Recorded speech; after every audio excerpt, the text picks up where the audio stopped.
Once upon a time, there were 3 little pigs. Their names were Vicki, Billy, and Johnny. They went out into the big world to build their homes and seek their fortunes. Vicki knew her Grandpa Ned lived on a farm when he was young, so she built a quick and easy house of straw.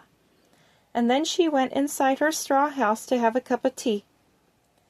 "Ah," sighed Vicki, "I wish my Grandpa Ned was here." Just as Vicki was sipping her tea up, there was a knock at the door. "Who's there?" Vicki called politely. Curiously, Vicki walked up to the door, and to her surprise, she saw a tall wolf outside her straw house. Little pig, let me in," the wolf called to Vicki. "Not by the hair on my chinny chin chin," Vicki cried. "Then I'll huff, and I'll puff, and I'll blow your house in." So the big bad wolf huffed, and he puffed, and he blew Vicki's straw house over. Without a house to protect her, Vicki knew that she was in danger, so she ran to go find Billy with the big bad wolf in hot pursuit. Meanwhile, Billy knew his Grandpa Jack lived in the woods when he was young, so he built a quick and easy house of sticks. "I wish my Grandpa Jack was here," Billy said to himself as he admired the finished stick house. "Billy!" screamed a voice. It was Vicki. She came running to Billy as he looked over his shoulder and saw Vicki stopping almost in front of him to catch her breath. "Vicki, what's the matter?" asked Billy. "You're all out of breath." "I'm running from the big bad wolf," Vicki replied. "The big bad wolf?" Billy asked with a look of surprise. "Yes, he blew down my straw house." "That's terrible," Billy said, feeling sorry for Vicki. "I know, I got nowhere else to hide, except perhaps your stick house, please," Vicki begged politely. "Of course, Vicki," Billy agreed as he pulled Vicki into his arms and gave her a gentle and tight hug. "Thank you, Billy," said Vicki gratefully. "You're welcome, Vicki," replied Billy. "But we mustn't give each other a hug for long." "Why?" asked Vicki as she buried her face on Billy's shoulder. "The big bad wolf is coming," Billy warned. "We better get inside before he sees us." Unfortunately, the big bad wolf saw them and made his way up towards the stick house in hopes that Vicki and Billy would invite him in. Vicki was scared, but Billy wasn't. Little pigs, let me in," the wolf called to Vicki and Billy. "Not by the hairs on our chinny chin chins," Vicki and Billy cried. "Then I'll huff, and I'll puff, and I'll blow your house in."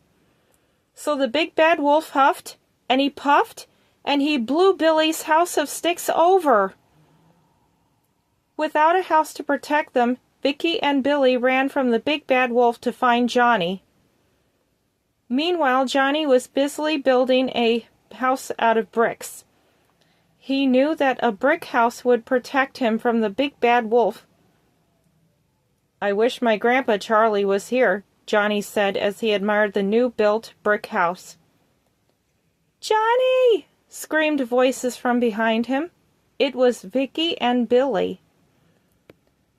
"Vicki, Billy, what's wrong?" Johnny asked with a look of concern. "We're running from the big bad wolf," Billy replied.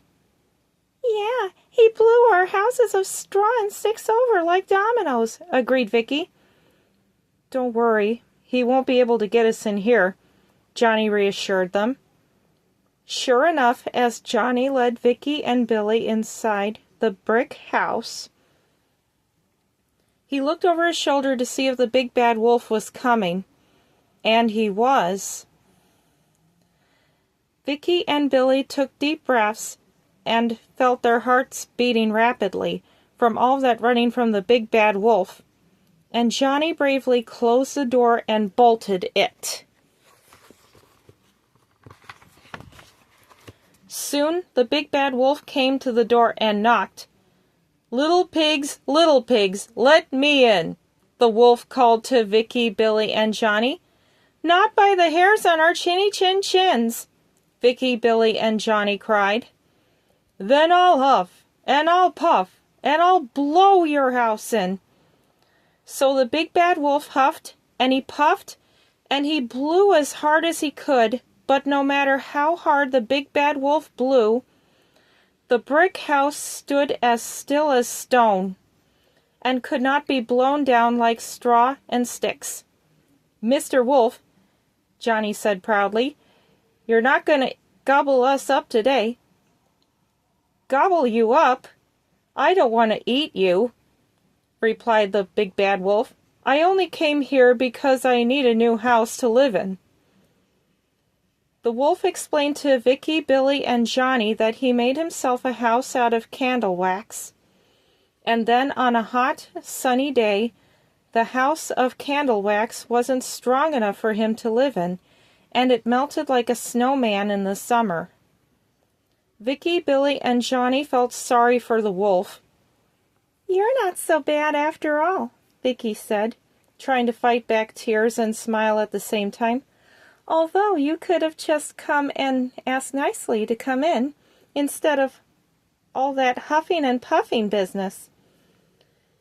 Yeah, and blowing our houses over, agreed Billy. But since you need our help living in a strong house of your own, said Johnny, we'll gladly help you. That made the wolf happy. The next day, Johnny called construction workers to build them houses strong enough for them to live in. Vicki had a house built in the shape of a pumpkin instead of being made out of straw. Billy had a house built in the shape of an apple instead of being made out of sticks. As for the big, not-so-bad wolf, he had a house built into a tall and rectangular shape of a giant candlestick, instead of being made out of real candle wax. Now Vicki, Billy, Johnny, and the wolf had their very own strong houses. They lived in their homey, comfy, and cozy little neighborhood, happily ever after. The end.